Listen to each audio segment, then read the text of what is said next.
बरेली में जनसभा करने पहुंचे केंद्रीय गृह मंत्री अमित शाह ने कांग्रेस पर निशाना साधते हुए कहा कि इस पार्टी के शहजादे राहुल गांधी ने चुनाव अभियान की शुरुआत भारत जोड़ो यात्रा से की थी। समापन अगली 4 जून को कांग्रेस ढूंढो यात्रा से होगा। बरेली में लोकसभा चुनाव के तीसरे चरण में आगामी 7 मई को मतदान होगा। गृह मंत्री ने अयोध्या में राम मंदिर निर्माण का जिक्र करते हुए इस मुद्दे पर भी कांग्रेस की आलोचना की। उन्होंने आरोप लगाया 70 साल से कांग्रेस पार्टी राम मंदिर के मसले को अटका रही थी, भटका रही थी, लटका रही थी। आपने नरेंद्र मोदी को दूसरी बार प्रधानमंत्री बनाया, तब मोदी ने 5 ही साल में केस भी जीता, भूमि पूजन भी किया और 22 जनवरी को प्राण प्रतिष्ठा करके जय श्री राम कर दिया। बरेली पहुंचे deputy CM Brajesh Pathak. Deputy CM इन्वर्टिस university में आयोजित प्रबुद्ध वर्ग सम्मेलन में मुख्य अतिथि के रूप में शामिल हुए। उन्होंने आंवला सांसद धर्मेंद्र कश्यप को आंवला से जिताने की जनता से अपील की। उन्होंने कहा कि यह चुनाव राष्ट्र का चुनाव है, मोदी जी को तीसरी बार प्रधानमंत्री बनाने का चुनाव है। उन्होंने कहा कि सपा सरकार की गुंडागर्दी अभी लोग भूले नहीं है। पूरे प्रदेश में बीजेपी सभी सीटें जीतने जा रही है। इंडी गठबंधन केवल अपने अपने परिवार को बचाने के लिए हुआ है, उन्हें देश से कोई मतलब नहीं है। ब्रजेश पाठक ने कहा कि राहुल अखिलेश की जोड़ी पहले भी फ्लॉप हो चुकी है, इस बार यह सुपर फ्लॉप हो गई है।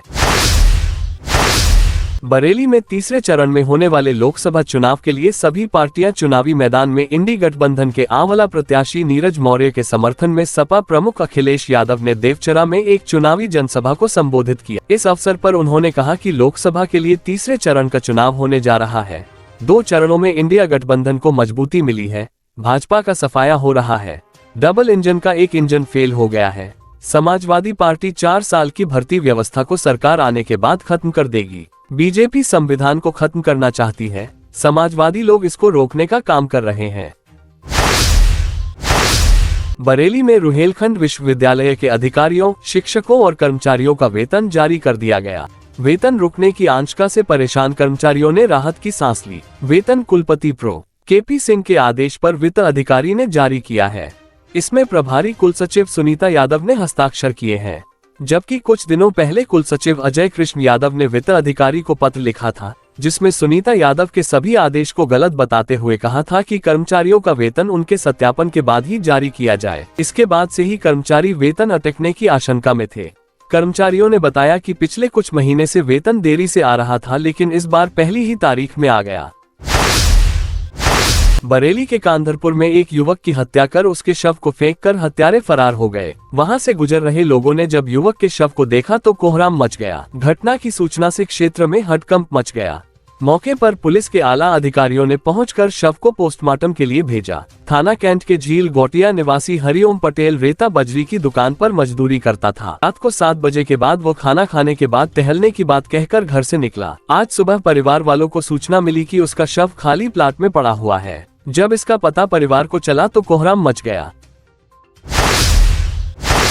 बरेली में कोचिंग से लौटते समय टेम्पो से आ रहे छात्र से बाइक सवार युवकों ने मोबाइल छीन लिया, लेकिन पकड़ मजबूत होने के कारण बाइक सवार गिर गए।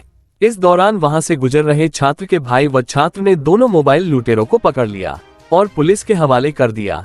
थाना इज्जतनगर के फरीदापुर चौधरी निवासी वसीम अहमद का बेटा अवान अहमद कंपटीशन की तैयारी कर रहा है।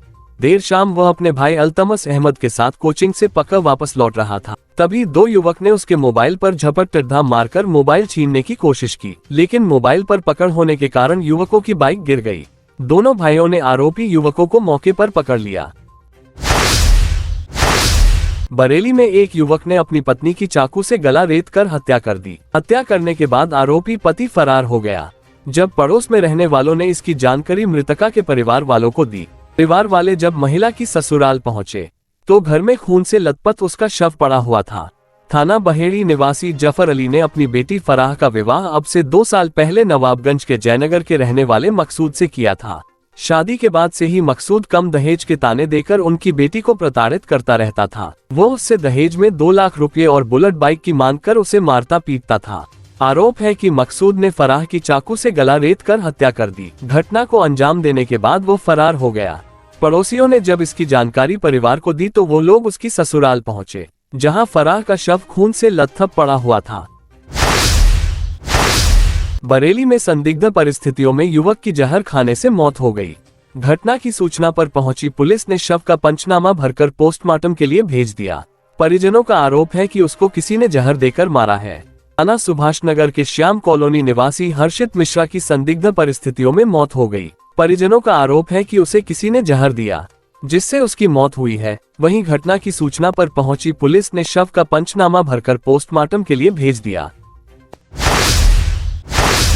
बरेली में Rajshree institute of management and technology के छात्र छात्राओं ने कोका कोला कंपनी बरेली का औद्योगिक भ्रमण किया। इसमें एमबीए, बीबीए, बीकॉम के छात्र छात्राओं ने पीएलसी विधि के बारे में जानकारी प्राप्त। संस्थान के प्रबंध निदेशक रोहन बंसल ने कहा कि औद्योगिक भ्रमण से छात्र छात्राओं को भविष्य में जॉब प्राप्त करने के अलावा विभिन्न स्टार्टअप शुरू करके अपने रोजगार को खड़ा करने में आधारभूत जानकारी प्राप्त होती है। कोका कोला कंपनी के एचआर मैनेजर अनिल कुमार एवं एचआर हेड कपिल गुप्ता ने कोका कोला कंपनी के बारे में प्लांट की कार्यप्रणाली से अवगत कराया।